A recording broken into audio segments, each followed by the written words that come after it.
দিল্লিতে সেরা অভিনেত্রীর পুরস্কার জিতলেন মিথিলা।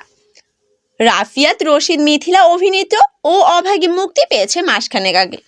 শরৎচন্দ্র চট্টোপাধ্যায়ের গল্প অভাগীর সর্ব অবলম্বনে তৈরি কলকাতার এ ছবির কেন্দ্রীয় চরিত্রে অভিনয় করেছিলেন তিনি। এবার ও অভাগীর জন্য দাদা সাহেব ফলকে পুরস্কার পেলেন মিথিলা। খবর হিন্দুস্তান টাইমস।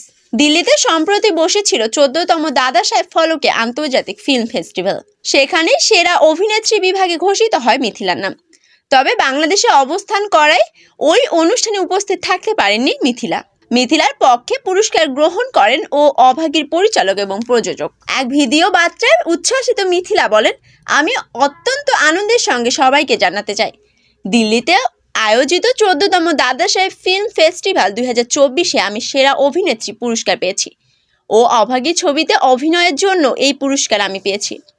এর স্বীকৃতিতে পরিচালক অনির্বাণ চক্রবর্তী, প্রযোজক ডক্টর প্রবীণ ভৌমিক ও আমাদের পুরো টিমকে অনেক ধন্যবাদ।